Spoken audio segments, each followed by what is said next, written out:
Hello students, we will discuss here chapter electoral politics of political science. In this chapter we will discuss meaning of election. Election is a process by which any citizen can participate in the working of a government indirectly. किस election का मतलब है वो प्रक्रिया या वो process जिसमें लोग सरकार में इनडायरेक्टली पार्टिसिपेट करते हैं। इसका मतलब ये है कि नागरिक जो हैं वो अपना इन्वॉल्वमेंट गवर्नमेंट में रखते हैं। ये इन्वॉल्वमेंट किस तरीके से होता है कि यूनिवर्सल अडल्ट फ्रेंचाइजी जो है उसके थ्रू नागरिक जो है अपनी वोट का इस्तेमाल करके अपने रिप्रेजेंटेटिव या अपने प्रतिनिधियों का चुनाव करते हैं। ये प्रतिनिधि जिसको सबसे ज़्यादा वोट मिलते हैं वो प्रतिनिधि जाकर सरकार बनाते हैं और हमारे लिए वो काम करते हैं। Next topic is need for election.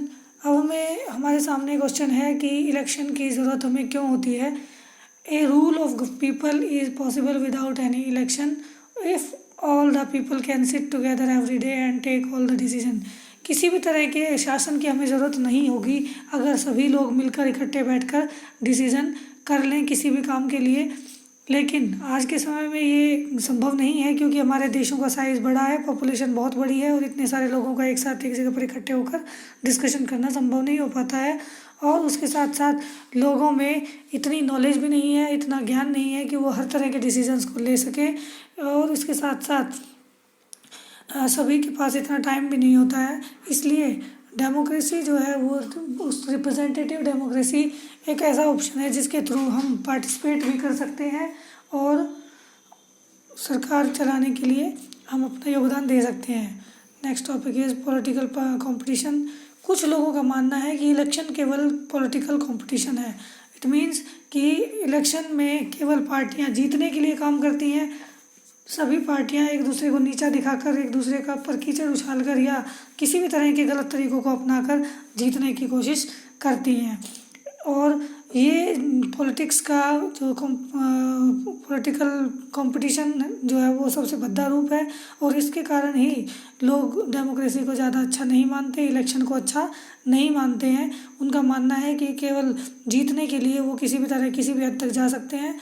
Next topic kinds of election. Election किस प्रकार के होते हैं, कितने प्रकार के होते हैं। इलेक्शन होते हैं डायरेक्ट और इनडायरेक्ट।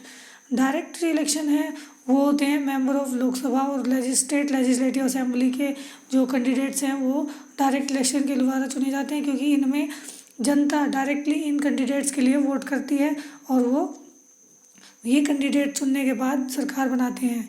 लेकिन इनडायरेक्ट इलेक्शन की बात करते हैं तो मेंबर ऑफ लोकसभा, राज्यसभा और विधानसभा के जो सदस्य हैं वो सभी मिलकर प्रेसिडेंट का इलेक्शन करते हैं। हमारे यहाँ जो प्रेसिडेंट का इलेक्शन है वो इनडायरेक्ट वे में होता है, यानी कि हम कभी भी आम जनता प्रेसिडेंट के इलेक्शन के लिए वोट नहीं डालती, बल्कि हमारे चुने हुए सदस्य जो होते हैं जिनको हम चुनकर लोकसभा में, राज्यसभा में या विधानसभा में भेजते हैं वो सारे सदस्य मिलकर राष्ट्रपति के लिए वोटिंग करते हैं और इलेक्शन होता है। इस तरह से वो इनडायरेक्ट इलेक्शन कहलाता है। Indian system of election. Bharat में किस तरह का सिस्टम है इलेक्शन का। लोकसभा और विधानसभा के इलेक्शन जो है हर 5 साल के बाद रेगुलरली कराए जाते हैं इलेक्शन, जिसमें हर 5 साल के बाद टाइम पीरियड कंप्लीट होने के बाद लोकसभा या विधानसभा को भंग कर दिया जाता है, डिसॉल्व कर दिया जाता है और इस डिसॉल्वेंस के बाद दोबारा से इलेक्शन कराए जाते हैं और इस तरह से फिर से 5 साल के लिए सरकार बन जाती है। और लोकसभा के लिए इलेक्शन कराए जाने को जनरल इलेक्शन के नाम से जाना जाता है। कई बार इलेक्शन जो है बीच में भी कराने पड़ते हैं। कई बार किसी कारण से अगर किसी MP MLA की मृत्यु हो जाए या किसी कारण से उसे अपने पद से इस्तीफा देना पड़े तो वो बीच में ही उस पद को भरने के लिए जो इलेक्शन कराया जाता है वो बाय इलेक्शन कहलाता है। Peoples participation in election. लोग किस तरह से इलेक्शन में पार्टिसिपेट करते हैं। People participation in election usually measured by voter turnout figure. लोगों के कितने ज़्यादा लोग इलेक्शन में पार्टिसिपेट करते हैं ये डिसाइड करता है कि लोग कितने इंटरेस्टेड हैं उसमें।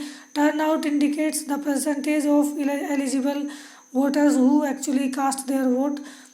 कितने ज़्यादा वोटर्स जो हैं किसी भी कैंडिडेट के लिए वोट करते हैं, ये उसकी पॉपुलैरिटी या उसकी जो प्रसिद्धि है उसको दिखाता है। Over last 50 years the turnout in Europe and north America has declined. Europe में अब ज़्यादातर एजुकेशन बढ़ चुकी है, लेकिन लोग इलेक्शन में पार्टिसिपेट करना पसंद नहीं करते। वहाँ के लोग इलेक्शन में बहुत कम पार्टिसिपेट करते हैं एजुकेटेड होने के बावजूद भी। जबकि भारत में ये टर्नआउट बिल्कुल सेम स्टेबल बना हुआ है, क्योंकि अभी भारत में लोगों का रुझान या लोगों की सोच जो है इस तरह की है कि इलेक्शन में पार्टिसिपेट करना चाहिए। और हमारे यहाँ एक अनएजुकेटेड या गरीब आदमी भी वोट डालने के लिए तत्पर रहता है, और वो चाहता है कि उसके वोट की एक कीमत है और उसका वो यूज़ करता है। That's all for today. Keep learning.